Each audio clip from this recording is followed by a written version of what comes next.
Assalamualaikum warahmatullahi wabarakatuh. Bagaimana kabarnya? Saya doakan kalian semua yang menonton video ini selalu dalam keadaan tetap sehat selalu. Akhirnya kita berjumpa lagi di channel ini setelah sekian lama dari beberapa faktor kesibukan. Tapi kalau teman-teman mau lihat review singkat dari saya mengenai peripheral ataupun gadget-gadget seru lainnya, kita juga ada di TikTok untuk detach kali ini. Ya, di sana kalian bisa langsung follow aja buat dapetin info menarik lainnya seputar dunia gadget dan teknologi pastinya. Dan di sini atau di video kali ini saya mau ngajakin kalian untuk berkenalan dengan salah satu brand yang memasarkan produk dari keyboard dan beberapa aksesorisnya yang termasuk brand termurah untuk saat ini, yaitu adalah Z-Friend. Bukan brand lokal, tapi setelah saya punya atau cobain beberapa keyboard dari produk Z-Friend ini, itu mungkin bisa jadi rekomendasi kalian untuk yang mulai bangun setup atau yang pingin modif keyboard sebagai manual pertama kali. Jadi di depan saya ini udah ada kedua keyboard yang jenisnya berbeda. Yang pertama di sini ada mechanical keyboard, yang di sini adalah semi mechanical keyboard. Yang ini harganya 300 ribuan dan ini harganya 100 ribuan. Apa sih bedanya? Langsung aja kita review.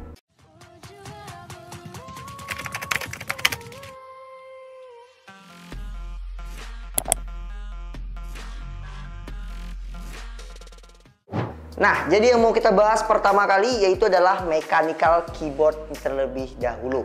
Karena memang ini yang paling menarik perhatian.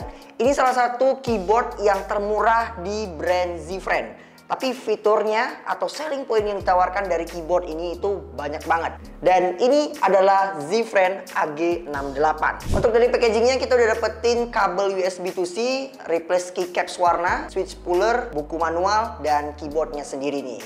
Untuk unit dari warna yang full putih kayak gini memang cukup clean. Tapi di sini saya coba replace ya keycapsnya yang tertentu biar kesannya itu nggak monoton. Nah, jadi keyboard ini datang dengan layout 68%.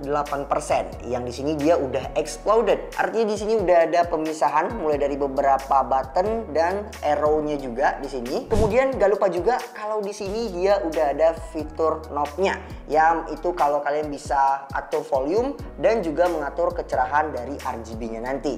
Jadi keyboard ini soal desain bagus, tapi untuk soal build quality ini masih termasuk agak kopong lah. Jadi kalian bisa nanti modif untuk tambahin dampener segala macam supaya keyboard ini kokoh ibaratnya. Untuk di bagian bawah di sini ada kickstand 2 level. Jadi kalian bisa sesuaikan aja nanti untuk angle-nya. Di sini kalau kalian mau pakai kickstand level 1 bisa, tinggal kalian sesuaikan aja untuk angle untuk kenyamanan kalian. Oh ya, untuk warna yang selain putih clean kayak gini, kalian bisa juga pilih yang versi dark gray.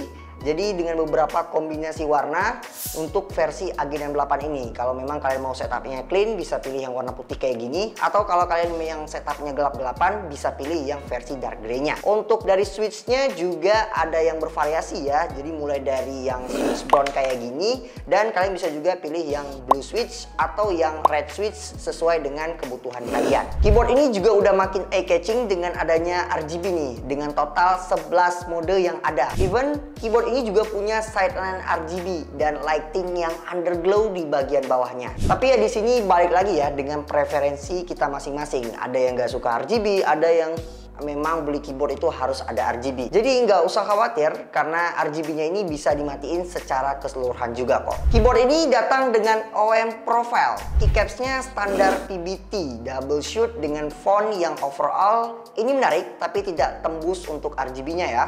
Switch stocknya pakai bronze switch, tapi keyboard ini udah hot swappable 3 pin. Jadi mari kita dengerin aja gimana kualitas dari typing feel-nya.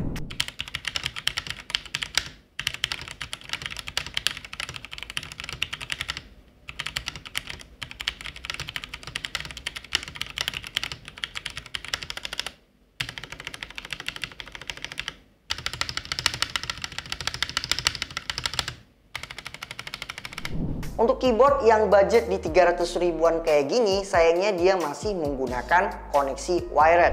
Jadi yang dimana dia menggunakan port dari Type-C di sini, tapi paling tidak dia udah detachable. Jadi setidaknya kalaupun kalian mau pakai di setup kalian itu pakai coil cable, kalian bisa langsung colokin aja. Jadi memang untuk sebuah keyboard di harga 300 ribuan kayak gini, kenapa saya bilang kalau harganya itu selain murah, Tapi disinilah kalian bisa mode keyboard dengan budget yang minim. Entah itu dari switch, keycaps, sampai dengan kalau kalian mau tambahin dampener supaya build quality dari keyboard ini nggak kopong lagi, jadi kerasa lebih padat. Dan untuk pembelian dari Z-Friend AG68 ini nanti bakal saya cantumin di deskripsi video.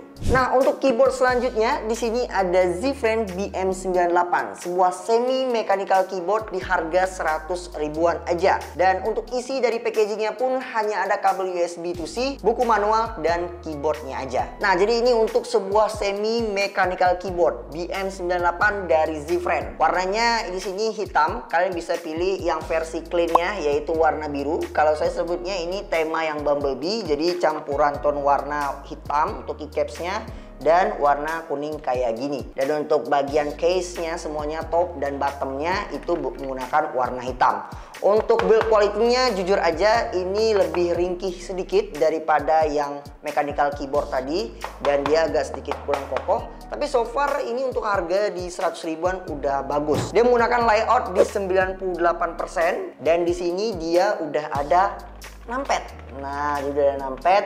Yang gak lupa juga di harga 100 ribuan udah dapet fitur knob untuk kalian adjust volume. Jadi cocok banget buat kalian yang mau kerja, mau desain kayak mechanical keyboard tapi nggak mau berisik karena sistem dari mekanisme switchnya, karena dia menggunakan sistem membran.